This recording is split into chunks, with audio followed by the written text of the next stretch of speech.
What's good, party people? This is Accord in the Woods, and there's something that I have here, right? This is the first ever California Women's Bantamweight Championship won by Brooke Mayo right here, right now. But I have the current champion, sans the belts. She won it back at Sparstar 49 at Commerce Casino. She's the one, the only CSW trained, part of the graduate crew. She is one JFlo, Jennifer Flores.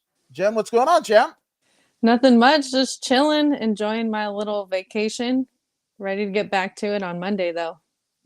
Yeah, well, and I know after talking to Coach Ben Jones, shout out to the Badger Ben Jones, but after a fight, he kind of lets you guys have a week to kind of decompress and what have you after long fight camp and all the aches and pains that go along Mm-hmm. with it and what have you.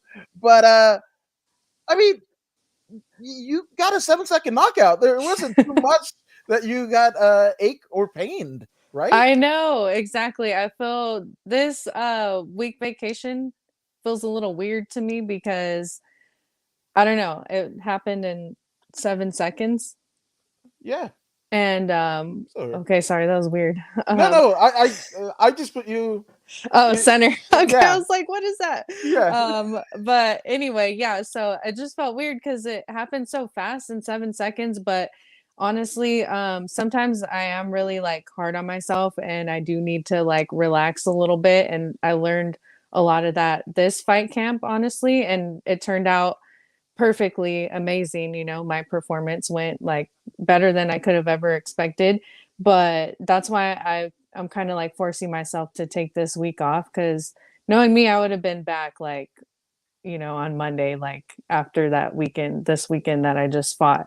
But fight camp does take a lot out of you, especially the harder that you train. And I try to give it like 100% every time, even like more than that if I can.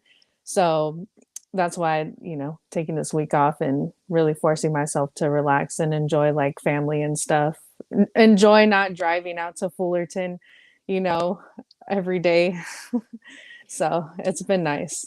No, 100%. And Freddie Vasquez, showing the support here. Angela Hey. Flores saying, yes, go Jen, 100%. Which I don't want to toot my own horn, but like it's almost like your teammate Alondria Brown, right? When I was like, oh damn, like there's girls training at CSW, and of course it happens before, and people take classes, self defense, and what have you. But fighters, like fight girls, I don't think that has happened, at least in like a large form since like Erin Tohill, who stepped in there with Layla Ali back in the day, right? So That's like what when I I was, heard.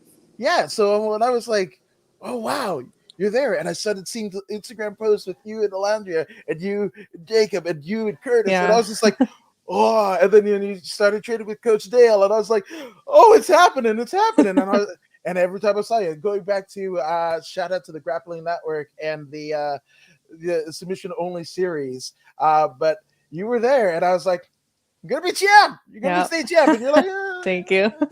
"Yeah." But here you are. Here you Mm-hmm. are. State champ right here. It happened fast, dude. 3 fights. I mean, I put in so much work, so I feel like I definitely earned it and deserve it for sure. Yeah. And I just want to keep on this road, keep paving the way because I feel like I have so much more work to do still. No, absolutely. And the good brother, your teammate, my sketchy artist 99 says, "Champ, Hey. belt is just the beginning." 100%. Exactly. And the Charles the Professor Wilson saying, "Hey people, what's going on, Charles? Great to have you here. But my goodness, obviously on a 7 second knockout, yes, it's thrilling, right? That's the best case scenario in terms of MMA. Now, if you're That's the the first time I've administrator, knocked anyone out too. That's crazy. That was so right? cool. But I mean, there's so much that you wanted to display, right? Like you're gearing up for a full 3 round fight, what have you, right? And then to Hmm. have it happen so quickly in that first knockout. Yes, it's almost like a high and low, right? And sometimes as a fan, before I even got into this, I'd be wondering like, wh- they just did something amazing, like some superhero ish. Why are they complaining? Because they had a whole arsenal of stuff, a whole game plan that went right out the window because hey, something spectacular happened, which is kind of your sentiment, isn't it? Yes, exactly. I was like kind of disappointed that I was over so soon. Actually, when I got off stage and the whole camo staff was right there and you go sit and talk to the doctor, I was still kind of like, it's over, like confused a little bit. And I was sitting there and they're just all like, like talking and like just pacing back and forth and stuff, and they're like, you know what, you just broke a record, and I'm just like sitting there like, dang, like I wish that fight was longer. And they're just like, you broke the record for fastest knockout. And then one of the other guys, I don't know his name, but he was like, you tied for the fastest knockout, but you got the fastest knockout in like the female history or whatever. And I was like, oh, I guess that's cool. And then not until like a few days later it hit me and I was like, oh, you know what, that's pretty cool. So yeah. Yeah, and it's wild, right? Because it takes a while to kind of take it all in, right? Because you trained. I mean, how much time did you have before the title fight? Did you know this was going down? This fight camp, I had a lot of time. I think I had about like 6 or 7 weeks, so a little over a month. So it was more than enough time to definitely get ready. But the thing is, I came right back from having COVID, and that sucked a lot. Like I'm glad that I had enough time because that first week, first like 2 weeks, honestly, coming back, it was hard. I could not breathe. I was like, gassed really fast. So I had to put in a lot of work. No, 100%. And Rocky Nelson says, "What took you so long?" Obviously, he's joking, but congratulations, champ. You were ready for a marathon, but you got it done in a foot race. That's super cool. Now, you talked about COVID, and I hate to kind of dredge it up because it seems like everybody's talking about it ad nauseum through the last couple of years and what have you. But there was a real crazy thing that happened in fighters where a lot of amateurs went pro out of necessity because there were so few and far uh, fights to happen. Mhm. Also, training was like speakeasies where you're like, hey, we're gonna Yeah. do it. We saw like car jiu-jitsu as a weird hybrid of what was going down, because Yeah. people were jonesing. They were literally jonesing. They're like, I'm healthy, drug free, whatever. But you were having the Yeah. feed, you're having the jiu-jitsu shakes, man. Yeah. Yeah. Yeah. COVID was a crazy time. I know there was like backyard like tournaments too for jujitsu going on during that time. And yeah, a lot of people went pro um just because there's like no fights. But thankfully I came at the right time. Because like I said, I had taken like 3 years off of like training in MMA and stuff, and I had just gotten back into it like this past like year, a little over a year now. But I came right at the perfect time because stuff started opening, and then Sparstar opened, and that's when I like pretty much jumped in. So thankfully, I didn't have to deal with that too No, much. 100%. And speaking of things he didn't have to deal with, Charles, the Professor Wilson, says, "Don't be upset at a knockout. If you trained hard, a knockout proved that you did exactly that, right?" Yep, exactly. Uh, but how? I mean, you said that first week was tumultuous. Like for me, man, it was wild. I caught it about like, in August of 2021. Like I didn't think I was gonna pull through. That's crazy. Had the weird hallucinations. Man, I saw like my parents and who Wow, were that's passed away. crazy. Yeah, it was weird. But how bad did it get for you? For me, like everyone around me had gotten it because this was around the time of the holidays, so like New Year's and stuff. Um I got it pretty bad. Like I would say I got it worse than everyone around me. It wasn't like too bad to where I was like absolutely dying, but I had all the symptoms. Like And it was really weird because the symptoms would show up like one day and then the next day they'd be gone and then it would be another symptom. So like for 2 days I would have like a headache and then it went away. And then the next day, like I don't know, I just had like horrible body aches. I remember that was probably like the worst, like horrible, horrible body aches. My body just hurt and I was like, oh no, this is the end of my career. I just started, like I'm already old, like my bones hurt. And then all of a sudden, like a week later, I just couldn't breathe. It was hard. Like all of a sudden I just had no cardio at all. And that's when I knew it was bad. I was like, all right, I have COVID, so I need to relax. And so, yeah, I got better. I barely got like my smell and taste back like not too long ago, like a week ago, honestly. It took forever. That was the last thing that took forever to come back, my smell and taste. When did you Yeah. notice that it went? Like, did you know pretty like right from the jump? Like, hey, I'm trying to get some electrolytes or trying to eat some food to get my nutrition, and they're like, I can't It taste was anything. it was pretty early. So like that first week that I was having all these like on and off symptoms, that towards the end when I like didn't have any cardio or anything and I couldn't breathe really well, that's when I pretty much lost my smell and taste. I mean, not to bring light on a negative situation that's horrible, right? But I mean, cutting weight, you're like that the whole temptation of eating stuff, whatever. Like I can't taste some ice cream, a pint of ice cream or pizza any damn way. So what ifs, right? Yeah, yeah, yeah. I guess it did help because like things that I don't think are pleasant, like leaves, pretty much, freaking salad and kale, like it was easier to eat for sure. There you go. There you go. Oh man, that's but that makes your win, and decisive. You didn't leave it in the hands of the judges, which again you're absolutely prepared to do with the training that you did. You had an extra week. I mean, on average, good fight camp. I guess the general consensus is 6 weeks. You had a little over that, a little over a week. Over that threshold. So that's Hmm. cool. But again, you were in the brink of in the throes of COVID. So what you did, obviously you had that kind of call to arms and going, oh my gosh, I just started back after a 3 year sabbatical, getting back Hmm. in it and whatever, and it could be over, right? And you Yeah. were kind of aware that time is of the essence, which I think it's poetic justice that it was a 7-second knockout.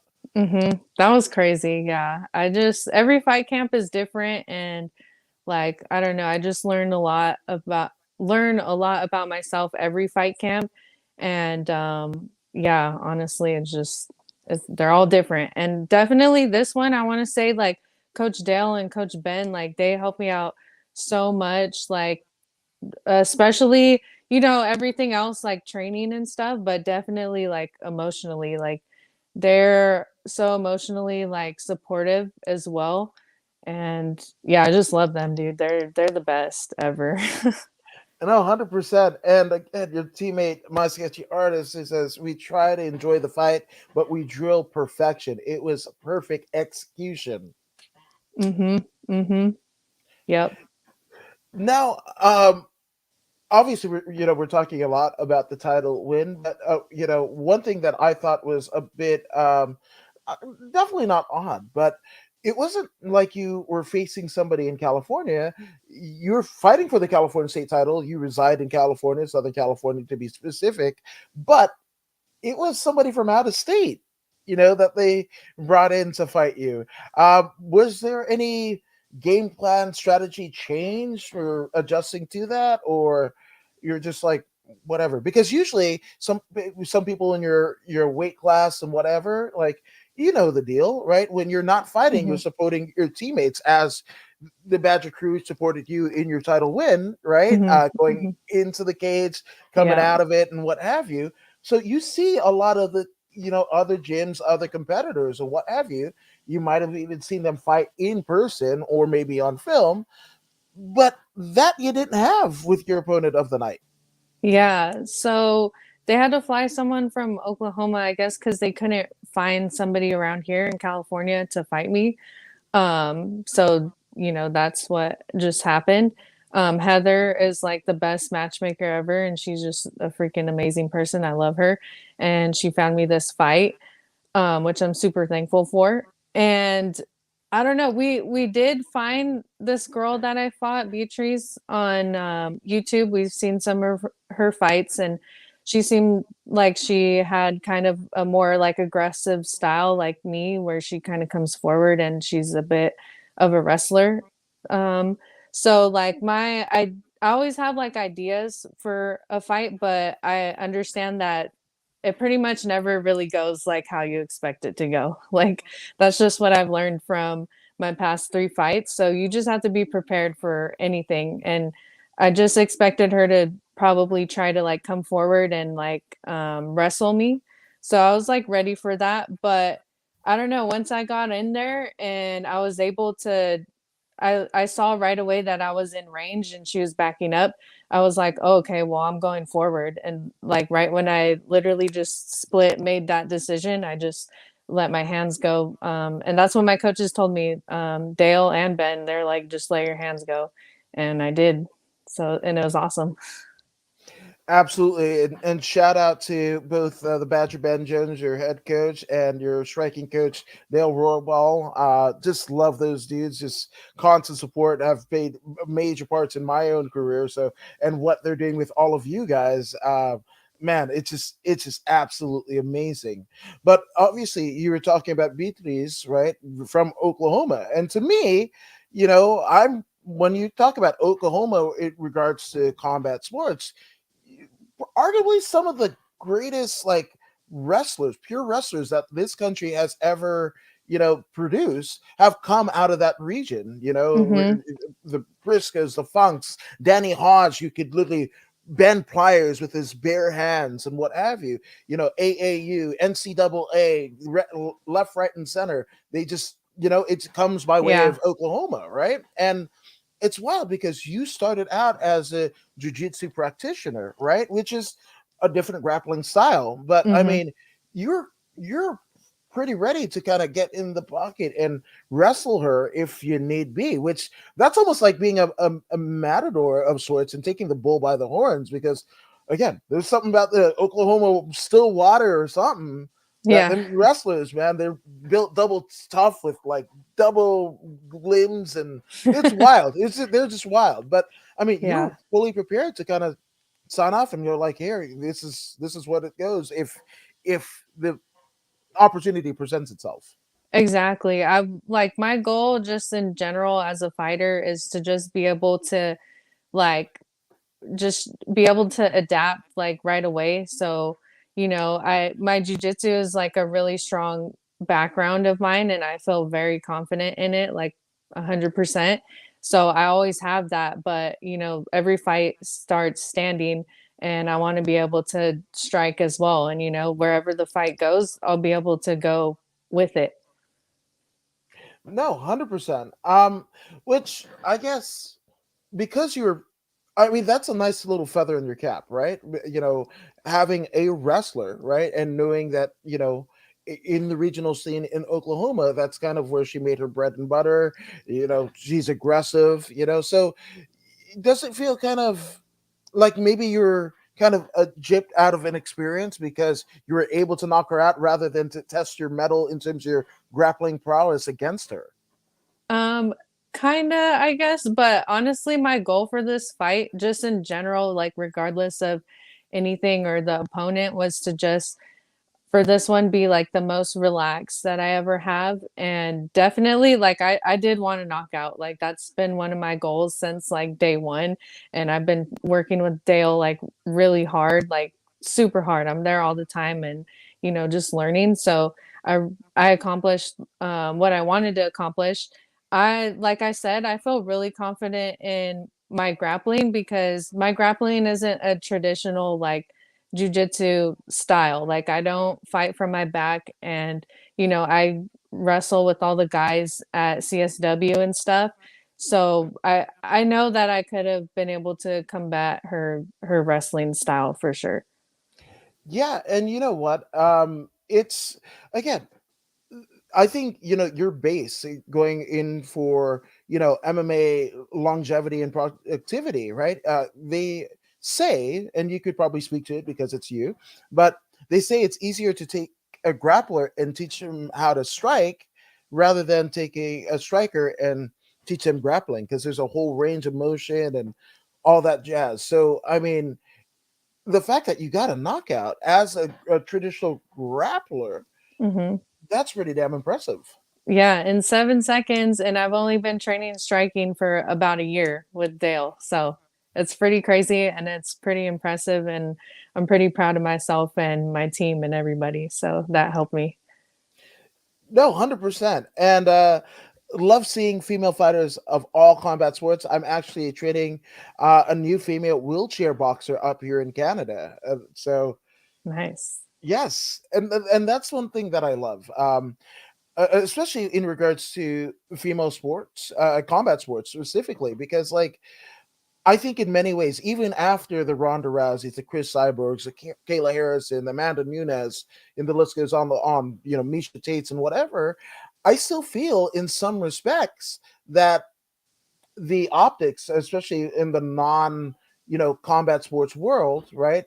Kind of the pop cultural lexicon where they don't reside in our community, I kind of feel like they treat female, boxing, MMA, jiu-jitsu, Muay Thai, and what have you, especially here in North America, much like the MMA was, like male MMA was in the late 90s, early 2000s, where it's kind of a sideshow, and what have you. But Mhm. one thing that I've experienced, and obviously the fans at Sparstar 49 experienced firsthand in your fight, but anytime you put a female fight, grappling match, super fight, whatever on the card, chances are when people are walking to their cars at the end of the night, chances are it could be amazing fights in the male, portion of the card, but the ones that are people are going to be talking about are the female fights. Do you Yeah. feel that's Oh, a yeah. apropos assessment? Definitely, yeah, it's like, nothing against, like, the male fighters, but it's just more I feel like it's more memorable. I'm not in the crowd to really, like, experience it, so, I can't really speak for, like, the fans and stuff, but I know, like, my mom and my friends and stuff that were in the crowd, they're like, everyone just, like, stood up, and it was crazy, and, like, people just freak out, and, it's exciting and stuff, and I wanna be able to entertain people, so and even you mentioned walking to your car, like, I was walking to my car, and there's, like, a group of people that were, like, freaking out, they're like, "Oh, you're that girl, we saw you," like, that wasn't 7 seconds, it was a 5-second knockout, and they're just, like, telling me stuff, and it was really funny, but yeah. No, absolutely, and especially when you're talking. You spoke earlier about making an impact and a difference through, your combat sports virtues, right? Well, that's leaving an impression, because here's the thing, I don't care if you call it NFL, NBA, movie theater experience, what have you. The name of the game is to put asses in seats, an ass in every 18 inches, whether that be there at the fights, watching on a stream, at a bar, what have you. This is entertainment. Yes, it's sport, but it's entertainment Mhm. too, right? Exactly. So when those folks are paying their ticket for an MMA fight, what you did, that's exactly what they're paying for, what they're expecting. It's like, I'm gonna see somebody get knocked out, right? Yeah. They might not even know your name, but Monday morning they're like, oh man, I went to the fights, and this girl, she just came out of nowhere. She looked like, girl next door, whatever, and guess what, she just knocked this chick out. Oh my, like, and it's that, right? And Mhm. in some ways you capitalize that. Maybe that person that they're telling to comes to the fight themselves. Maybe they like there's a jiu-jitsu or catch wrestling gym or Muay Thai gym or whatever. Now they put their daughters in, or their wives in self-defense and whatever. And there's this whole legion that comes out because of your action. And of course, like, in many ways, it takes a lifetime to become an overnight success. So, training from when you were 18, Mhm. at Pinnacle in Redlands, and taking that 3 year sabbatical, going to CSW, right? And really adapting that style, right? And then the 7 week or so training camp, right? All of it, every bit of it, you having COVID, right? Almost like again, it's poetic justice that all of it almost culminated in that, and in that netted you arguably the richest prize that Southern California or California MMA has to offer. Yeah, it's pretty cool. Yeah, mad publicity, and it's inspiring, 100%. Now, obviously, you were talking about like you didn't get a chance to be in the crowd. Obviously, you're warming up, you're in the back, in the back. But one thing that you did get to experience that everybody that was there at Ummers Casino for Sparstar didn't get to experience is the Magic crew around, right? And walking you out to the fight as they often do, because it's not you're fighting one of you, you're fighting all of you, right? Oh yeah. Right. So after this knockout, what was your teammates' reaction, your coach's reaction to this knockout? I mean, you achieved something that even some of them that are pros weren't able to do, and if they were able to do, not as quick a time. Yeah. Oh, it was crazy. Like I said, when I got off stage, it was so fast. I was like, I didn't even know what I just did. Like I just knocked this girl out, I guess. And I'm just like in shock. And I'm just walking back and my team is just like hyping me up. They're like, good job, like, like you did good and all this stuff. And after I won and Ben like came in there, I just remember looking at him and I was like, Coach, like we fucking did it. And I gave him a big hug. I have some really awesome pictures too. I'll probably post them on Instagram later, but I just gave him a hug. And same thing with Dale too. Oh my gosh, I have so much love for my coaches, like so much love. And it was just a very like emotional moment. My first knockout, first state title. And I definitely was like crying. I'm a big crybaby, so it's not surprising. I think I'll probably cry after all of my fights. But I think they were tearing up a little bit, but I was in the moment, so I couldn't really tell. But it was just awesome, and my team is so supportive. And Alandria was crying for sure. I remember giving her a big hug, and yeah, it was just so awesome. They're so supportive. No, 100%, and it's wild because the way that I like to when I go to the fights and what have you, it's a renaissance, right? Because all of it artists, right? You've got the inspectors and referees, their art, what they see, right? Kind of converging on these fights and a litany of fights. You've got your coaches who you are the player one to them, right? And you're Hmm. converging. You've got the fans and what they feel MMA is and what they you know feel worth to buy a ticket and patron, right? You've got guys and girls like me doing interviews and what have you, parlaying the art, people taking pictures, and that's an art, and we all converge, right? And when you talk about like some of the greatest artists of all time, the Da Vinci's, the Michelangelos, and Rembrandts, and what have you, right? Well, guess what? They're using their tools and they paint on a canvas, right? Or even if it's a sculpture, it's a plain state. Well, guess what? In all of our art, it's almost united in that canvas. I don't care if you call it a tatame, if it's a Muay Thai ring, a cage, what have you. It's the canvas. So you are essentially parlaying your art in real time.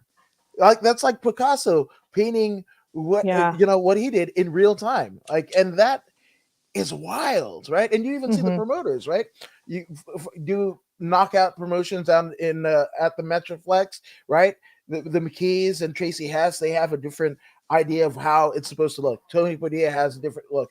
Jason Stewart down Yeah, in it's San so Diego, crazy. right? And it's all of these things. And that's why it's so electric, right? And I encourage everybody to, if you've got a local card around you, like definitely go, man, because like it's something that is you can't really explain. Like I'm pretty decent with words, but like it's the feeling that you get, and no matter what part you are playing on that given night, there's a definitive electricity that goes through the air that, I mean, it touches everyone that is in the arena.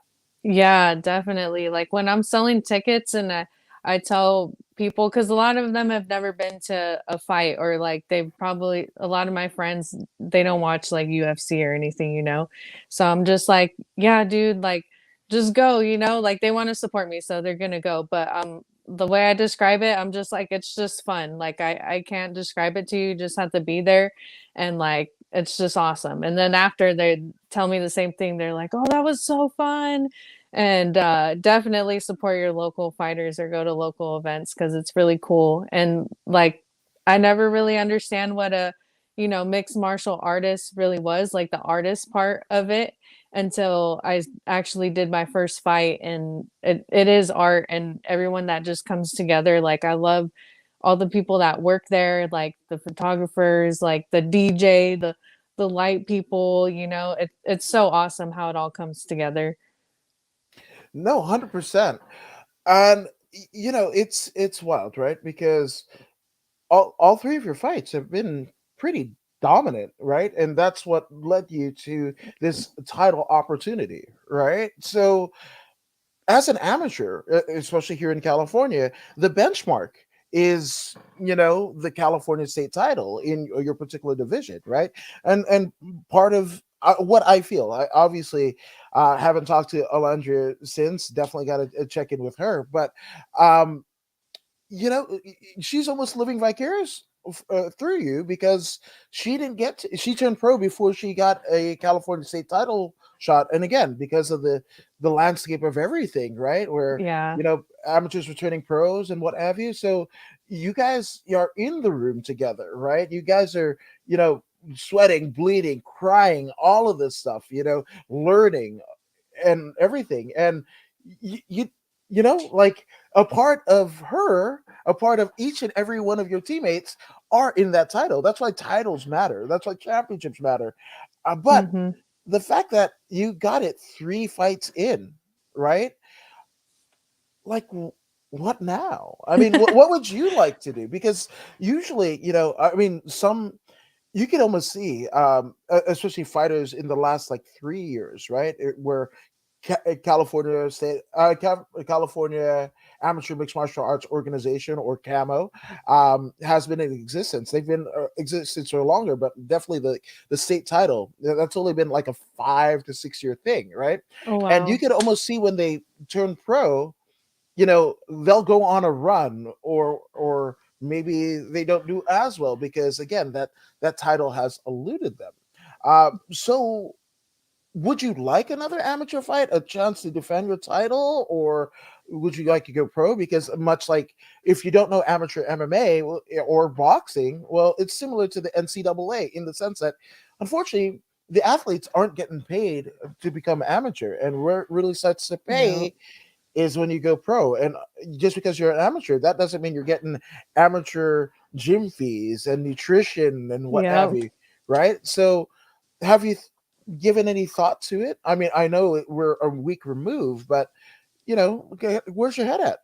Well, I have plans for myself and goals, obviously. Like I want to keep climbing my way to the top. Like my goal is to be like champion of the world, like UFC.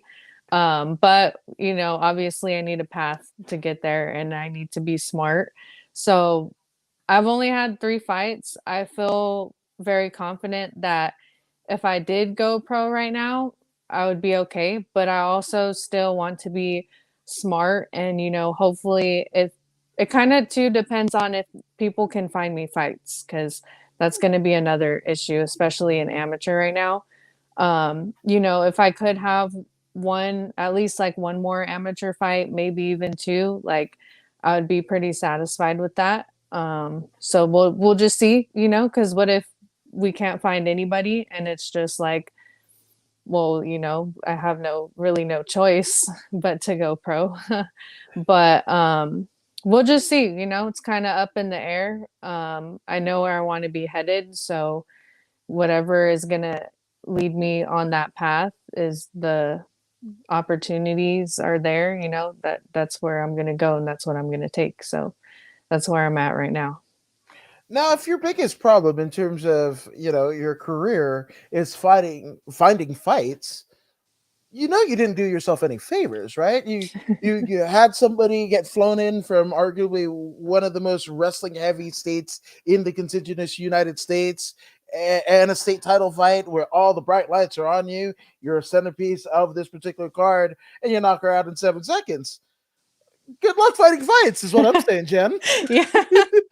I know, and I understand that. So, we'll just see what happens. But man, I felt so good this last fight. I just felt really good. Like I don't know what feeling like a professional feels like, but I definitely think that I felt professional in that fight. Like I just, my strength training was a big game changer for me. And just, on top of everything else I already do. And it just all like blended so well. And man, I just felt so good. I felt really good, every aspect.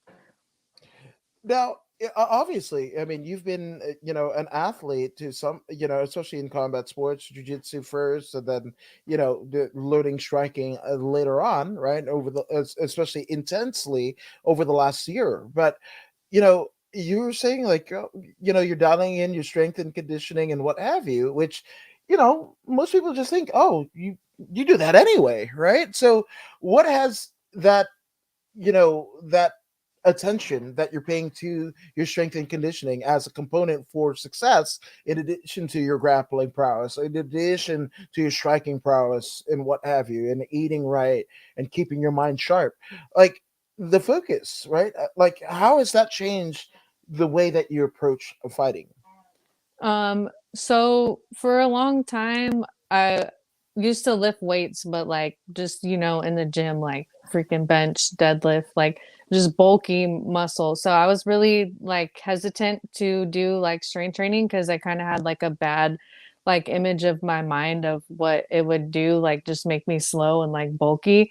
But I got together with one of my old friends, but he's into like holistic movement and like resistance training and stuff and explosive movements. And so, I linked up with him because Coach Ben, he always tells me to do strength. But again, I was like hesitant. I didn't want to do it because it just had a bad like taste in my mouth. So I ended up started training with Coach James and oh my gosh, it's just a game changer because everything is like explosive movements. It's not in like functional movements, and they literally translate so well to what I do, like perfectly. They just translate right over, like just the movements, pushing, pulling, and it's not just like lifting heavy weights and stuff. So it just helped me so much. Yeah, and it's wild, right? Because again, most people just see, the aftermath, right? Like, oh, the pictures that are posted on Instagram, the championships and medals that are adorning, the gym and what have you. But like, you you know what you have to not change about yourself, but improve on yourself at every level of your career, right? You started out a grappler, and you're like, I gotta learn striking if I'm really gonna make a go at this, right? And Hmm. doing that, right? And then you're not to say your Achilles heel, because obviously you had done your strength training before, but you were like, oh, I'm gonna get bulky, right? And that's another, not, you would think would be a concession, right? Like, I'm giving in to strength and conditioning or whatever. But what you're really doing is literally future proofing yourself, right? Because your body. It's not. We were talking about Rembrandt and Picasso, right? Well, if the damn brush breaks, you can grab another one. If the paint spills, well, oh, whatever, right? But your tools are your body, and you only got one, right? Exactly. Hmm. So, and it's cool that you're, the same kind of deal. You're still in a weight room, theoretically speaking, but again, even the way that you're looking at the weights is a bit different than you did before. Yeah, dude, MMA is changing and you just got to keep up with the times. Like as I'm an amateur and these are the things that I do and it's a lot of hard work, honestly. Like just adding that strength and conditioning was like adding like a whole just another chunk to my training program already, and it was really hard and an adjustment, but it was definitely worth it. And yeah, just like times are changing, like you got to keep up. And like I said, I always want to be like almost over prepared, so I have to watch out for that because it could be harmful, but also it's a really good thing as well. No, absolutely. And you're speaking the gospel of Genevieve Prado. She's just like, yeah, hell yes. No, and it's just absolutely amazing to kind of see you grow and I'll figure out the ways and see they say about an artist, you never are truly appreciated or even monetize your art until after you die. Well, you're getting to see the fruits of your labor, and the sacrifices that you're making in real time. Speaking of time, I think she might have gotten a phone call or some odd, but yeah. Hey guys, I'm According to Woods. I do podcasts and all that jazz. Do interviews with people such as Jennifer Flores, the new California State champion, bantamweight champion here. She won that title back at Sparstar 49 last Saturday at Commerce Casino. But yeah, and it seems like she's back. She back. Sorry. No, you're good. I got excited. Fight Life Nation, who thank you, good sir, for allowing me to use a photo of Jen. But what's going on, Adam? I've been super lucky to be able to photograph all three of Jen Flores' fights, and I can honestly say she's the best female prospect in the game today. And Marcos Martinez knows his MMA. That's He's so awesome. He's yeah. been super supportive since day one. That's another thing too. Okay. I was talking to my mom, like there was nobody really cheering for me like my first fight, and my second fight, got a little better. But like this last fight was cool because, I had all my people there, and like I went from being like an underdog to like a local favorite kind of Well, real fast. That's cool. well, even if you didn't hear him, I know one person that might have not thought you were an underdog in any one of your fights, and I'm just saying, I'm just saying. That's why I appreciate you, Adam. Oh man, I appreciate you. No, but that's the thing, obviously, doing interviews and podcasts and uh, for as long as I've done, and that's the thing. It's like most people think like, oh, I got into MMA or I got into jiu-jitsu, the story that you've heard so many times. And no, nobody has the same story. I've interviewed almost at least 1,000 fighters at this point, right? That's And crazy.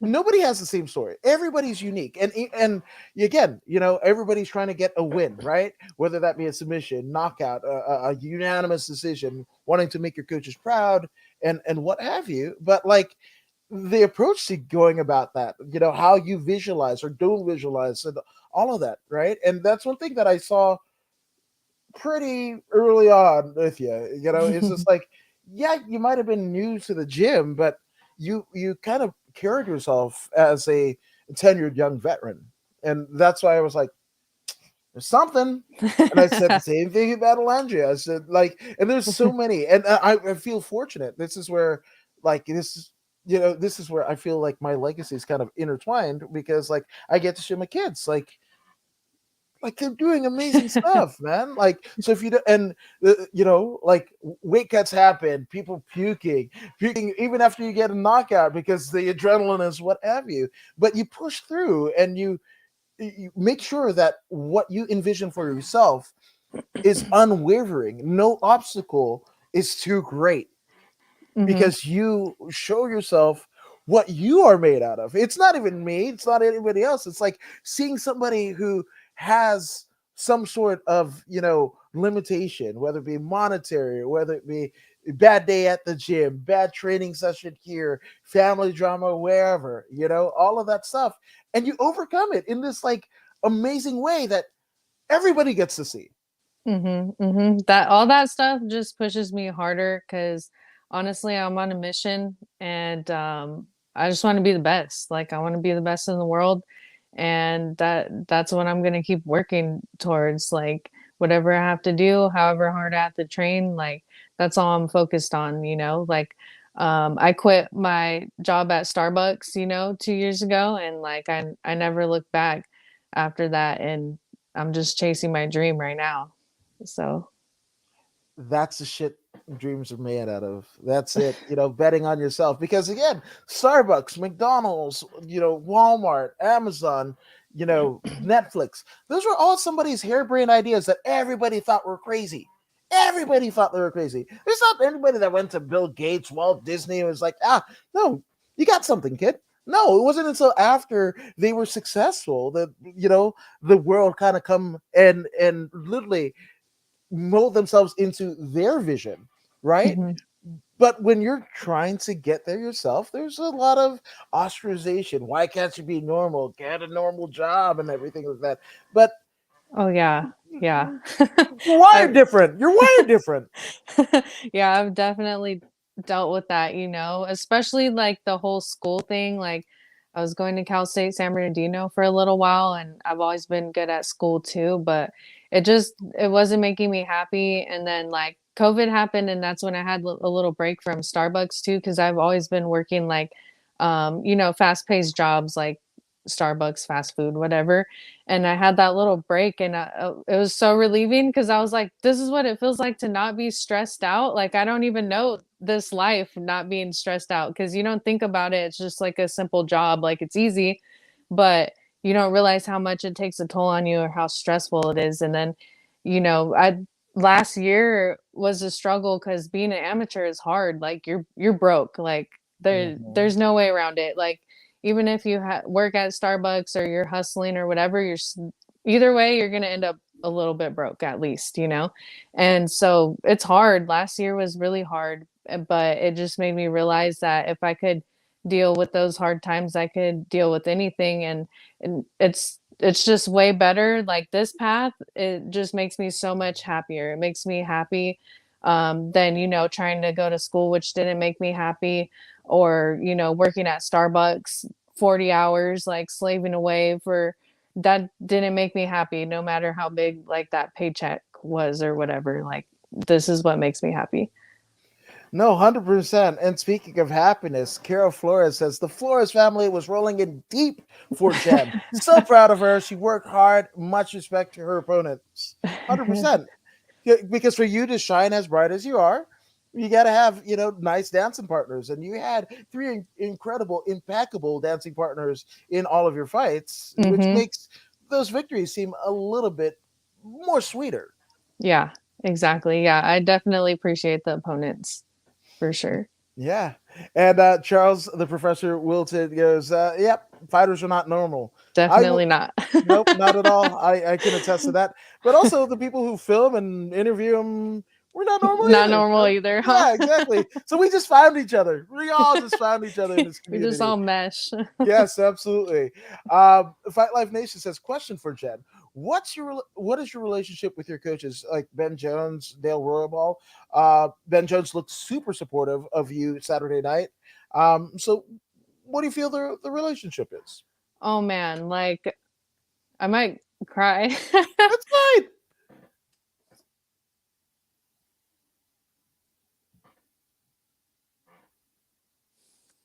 Anyway, um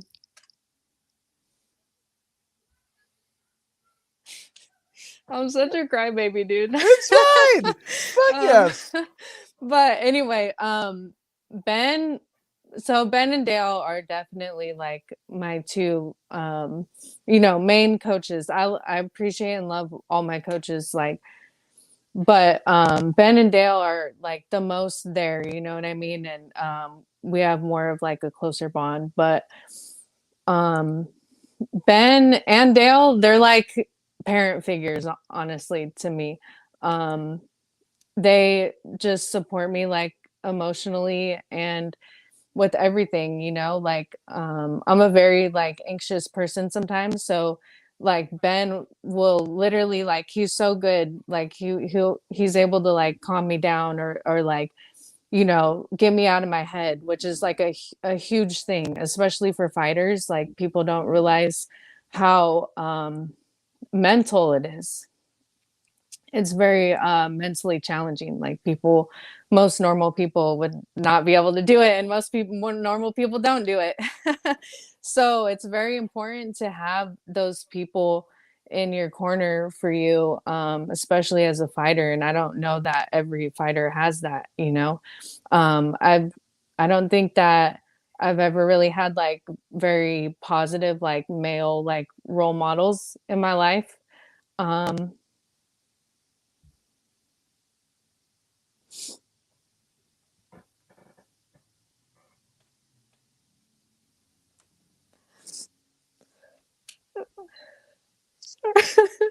Sorry, but No.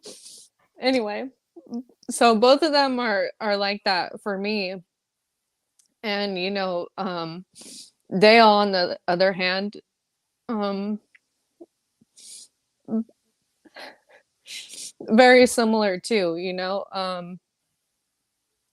he's like another like positive role model for me too. Um he gives me a lot of like wisdom and advice, and it's different. Like I can't compare both of them like similarly. They're just like just good role models, and Dale will give me advice and stuff. They never tell me like what to do, but they give me like really solid and like good advice on maybe what I should do, and then it's up to me to like interpret that and um take it to where I need to go or whatever. But yeah, dude, like Ben and Dale, they're awesome. No, 100%. I yeah, just I like I love them both. Yeah, man, we're not supposed to say it. Every time I fucking see him, I'm like, Ben, I love you, and he just gives me that grin. And okay, and then Dale, he was fucking love fest right there. Yeah, Genevieve said, "You got this, Jen. 100%, she's got it."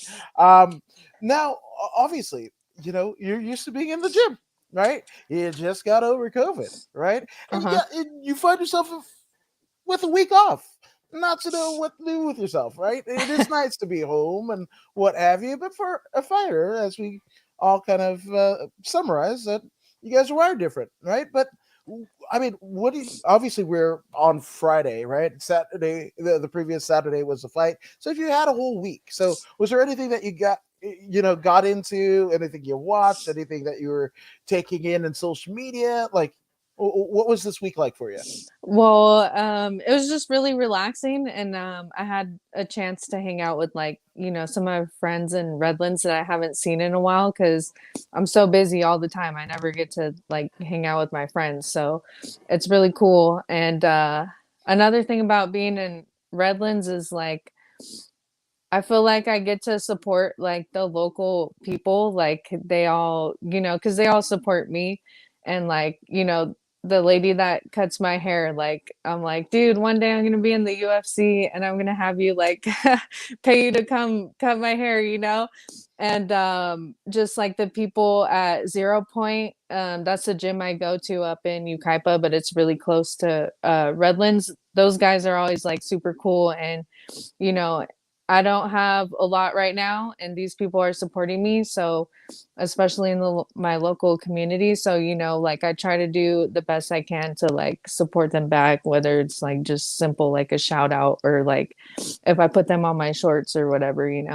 But it feels really cool because especially Redlands is just like a small town. So, everyone knows everybody. And um, yeah, it's just cool. So I've been like hanging out with them and just catching up. And today I'm gonna hang out with my family later, family dinner. So it's cool.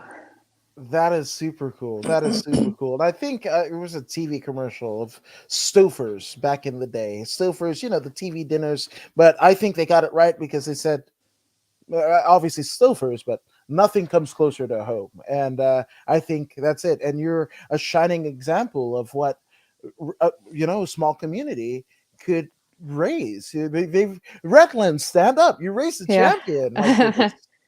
Yeah, exactly. It's cool. I talked to my old like cross country coach the other day. I found her on Instagram and I was like, "Hey, like I know like it's been a long time, but you know, like all that distance running that I didn't want to do and back in high school, like it actually helped me. I still run like miles a day and it's like even running, I've been an athlete all my life, but like running is very mentally challenging, like Mhm. especially like distance running.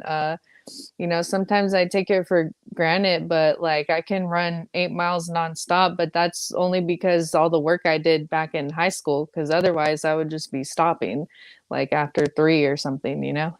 So No, yeah. 100%, man. Every time I try to run in my neighborhood, there's a damn ice cream truck. Those fucking assholes. I think they're trying to know that I'm trying to unfat fuck myself, and I'm like, Jesus Christ. Yeah, talk about obstacles, man. Like, damn, them donuts taste really good when you're trying to cut weight, and Man, oh, Jesus Christ.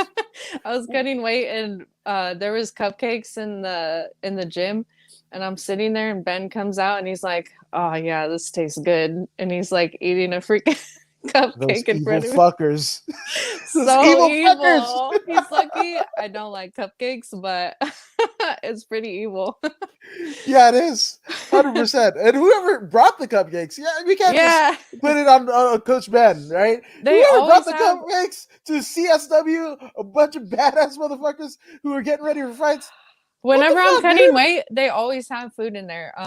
Coach Paulson's wife, Tanya, Tanya, yeah. she I don't know, the kids always have something going on when I'm cutting weight and there's always like tons of food in the fridge and I'm just like, all right, guys, it's cool. But when I'm not cutting weight, like where's the food at?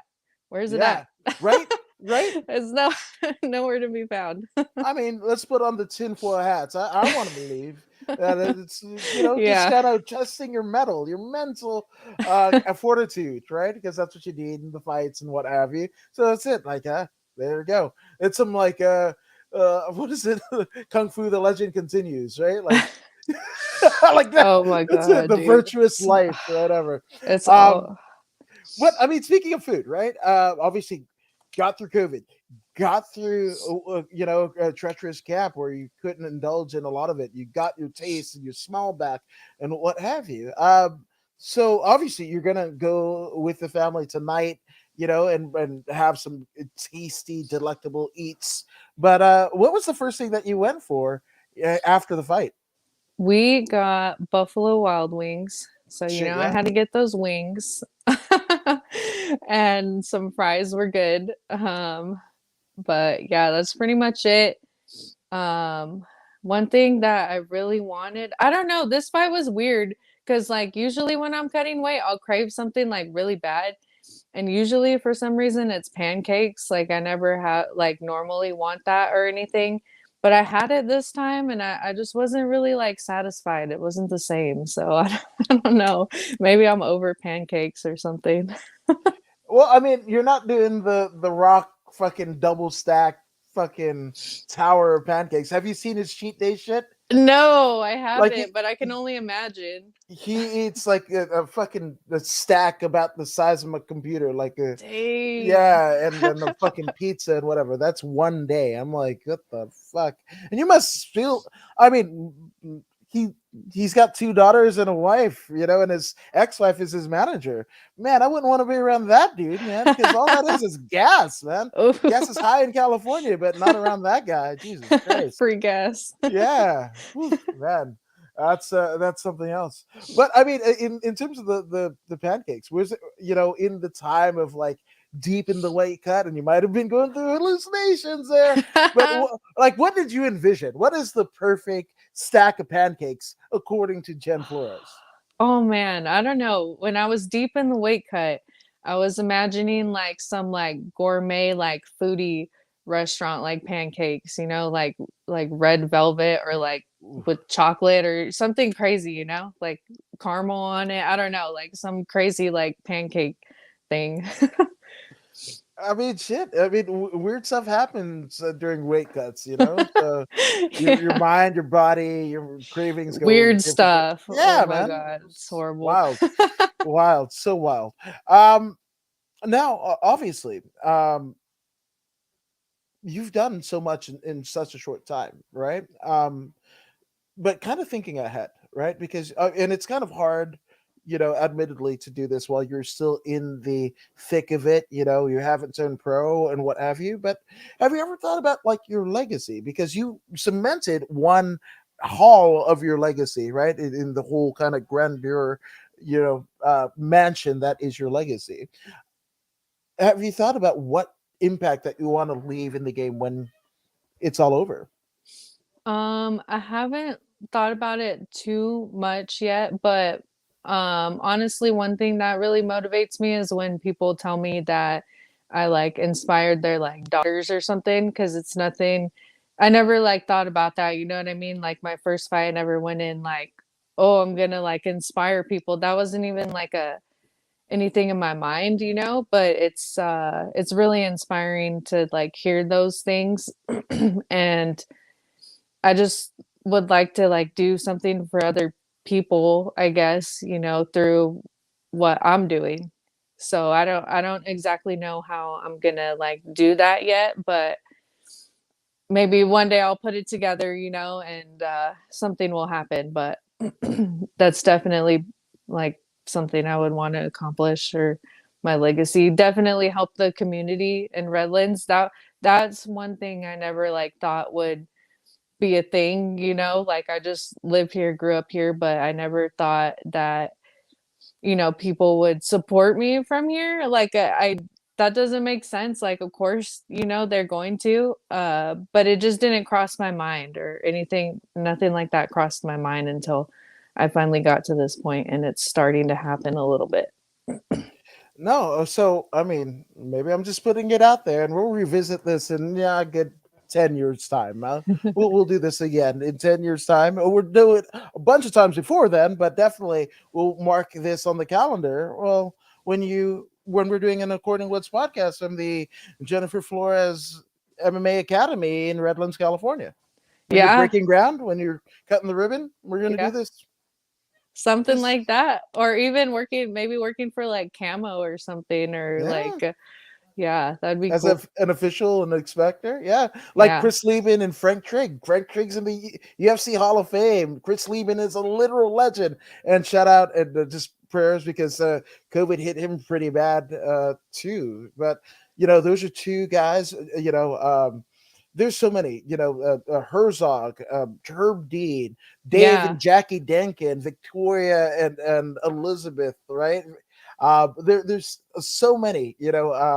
Mark and Angelica, who just had a birthday, but they're so great, and they all have legit martial arts background, boxing, Yeah. Muay Thai, Jiu-Jitsu, and they continue to give back. David Michael Bell, like just some of the greatest minds to ever be involved in all of combat sports, and we have him right here on a week-to-week basis on every Yeah. show. Yeah, that's so crazy. That's something I never expected either. Like when I did my first um Sparstar event or whatever, and I saw Herb Dean, I was like, "What? Herb Dean? What? That's so crazy!" And he's just like chill, like like it's really cool. And all those people, I feel like, are giving back, by Mm-hmm. doing camo, and we need them. Yeah, 100%. Mylan Errors, Libby Canelo. There's so many. I mean, very integral in my success because before I got credentials, and I think we could say it now, but a lot of them would sneak me into shows. Oh, that's so Yeah, cool. so yeah, and I was just there, and then next show I got credentials and That's whatever. awesome.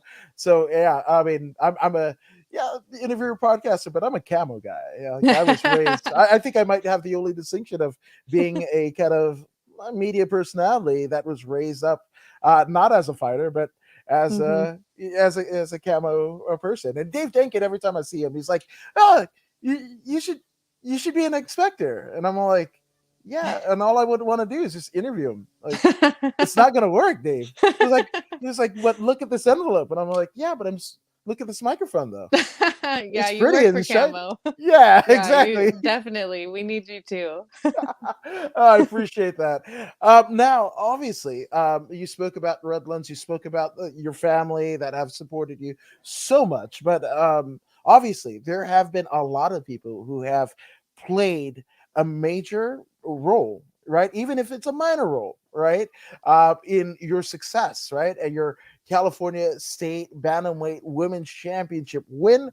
Um, so take as long as you need. Let's get some shout outs out of the way. Well, definitely my mom. I could never do anything, like that I do today without her. She is so supportive and she just like handles all the little stuff that you don't think about and she's amazing. I couldn't do it without her. So my mom, obviously, my family in general, like my brothers, Genevieve, Danny, all my family. Uh Definitely my coaches, Coach Ben, Coach Dale, Coach James, Coach Rick, Coach Paulson, my manager Danny, all my sponsors. Like seriously, I could not do it without you guys. Being an amateur is I'm so broke. Like Mr. Brown, 0 Point Athletics, Loveleaf, um, I don't know. I'm probably like forgetting somebody, but like please don't hurt me. You guys you guys help me out so much. I was like, I if you have love you. another shirt, chances are all of those people that you're forgetting to name, they might be on the back there. Team Hustle. Yeah, all you guys, like thank you so much. My team, my whole team, I could not do it without them. Who would I train with, without them? How could I get ready? So the whole Badger crew, CSW, uh, all you guys. Um, who else? I think that's pretty much it. The fans, all the fans I've gotten and stuff, like all the people that say like I inspire them. It's awesome to hear people that, just support me.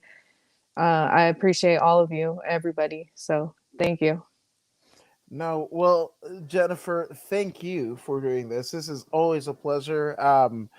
Jesus, man, it's been so cool, and this is what is super humbling and gratifying to me to kind of see you, first fight, second fight, and what have you. Even before you started fighting, you're like, I think I might, whatever, and just to see you grow, and see you confident in yourself and your abilities, right? You're fortified by all of the wars that you fight in the gym, in traffic from Redlands to Fullerton, like everything, all of the social life that you don't get to have because you're training for the bigger goal, right? I am Hmm. so impeccably proud of you. And when I found out you were training there, I was like, that's a perfect place for you. Perfect It's the place for perfect you. place. Yes. It is, and to see you totally, completely envelope in the fabric of what CSW is, and the again, Eric Paulson, Ben Jones told me when he did